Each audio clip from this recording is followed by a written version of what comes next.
Hold on to it. Hold on to it. And again, I want to thank Charmaine for allowing me this opportunity to connect with all of you. You know, this charity she's done is amazing. It takes that rare minority to bring together people like this to raise awareness. So again, thank you, Charmaine, for this opportunity as well. Thank you. So again, my name is Miles Zalewski. I'm actually born and raised in New Zealand. My last name is Polish, so that's where the weird last name comes from. From a small little farm town in New Zealand. You know, I was a single child up until the age of 15, and that's where my beautiful mother met her, or my stepfather, when I was only 15 years of age. So for the first 15 years of my life, it was only just her and I. And back then, we didn't have any technology or anything like that, so I was forced to be in the backyard. I had my little Batman pajamas on and Batman watch, and I was in the backyard with my own imagination.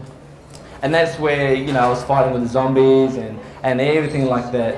And that's how my passion for combat grew from, because I was this little ninja turtle in the backyard, fighting everything, you name it, A to Z in the backyard from dusk till dawn, really. And so my imagination grew from there. And also, you know, I love Ninja Turtles, Power Rangers, all of that. You know, I grew to a bit more of like an early teens, and that's where I started loving Bruce Lee. And I started martial arts at a young age, and then moved into boxing when I came to Australia. So the first 15 years of my life was in New Zealand, and then I came here to Australia. 26 years of age now, so I've been here for 10 years and love this country. I've done what I can here. I started boxing here in Australia, and really, you know, I had really nothing in New Zealand. Even me and my mother, you know, I love her to bits, but she's still very challenging as well. You know, she suffers from depression and has all these issues within her. So from a very young age, I had to learn how to deal with that, and I became very aware at a young age.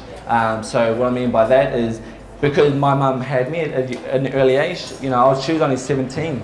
So when I was 4 or 5 years old, she was 21, 22. She was still trying to have her life as well. She had me at an early age, and I don't know my father, so it was just me and my mother at such a young age. And because she still had to work, we pretty much lived in a caravan in the back of relatives' backyards and things like that. So, and because we lived very small, economically we shared the same bed for the first 10 years of my life.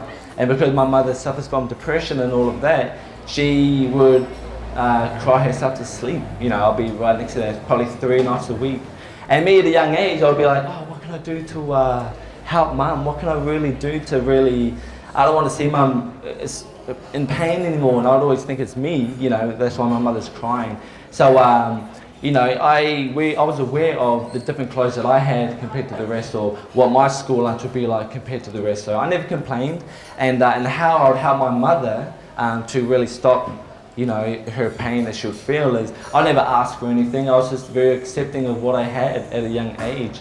And you know, I'll be at school, and all the students will just shove their newsletter in the bag and run home. And what I would do is I would scan it all, because if I saw anything that said, oh, the students need $20 next week for this excursion, I would just discard it straight away in the bin, because I knew mother could not afford it, and I don't want to give her that embarrassment of that she couldn't provide her son this experience. You know, so that's how I would help my mother, by not bringing, oh, I need this, I need this, I need this, money, money, money, money, money. I knew of our circumstances at that age, so I really hid all of that from mum. And I'd go to school knowing that all my classmates are going on their adventures, and I would be in the library just reading books or whatever. But that was okay. So from an early age, I was very, very aware and how it helped my mum, you know, with her issues and problems as well. So even from age 11, 12, 13 and onwards, I was very, very aware and beyond the students in my class as well.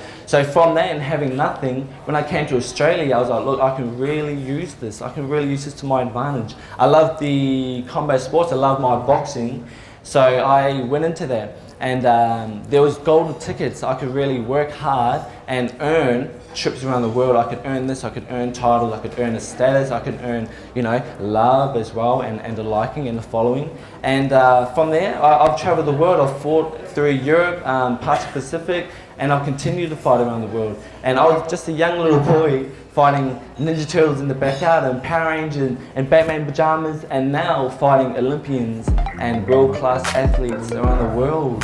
And not a lot of people do that, but I realised I've pushed through all of that, through my discipline, through my sacrifice, through all of that. And it was never easy, you know. I knew the circumstances I was under. I just had to push through all of that with understanding, compassion for all. I knew all of this.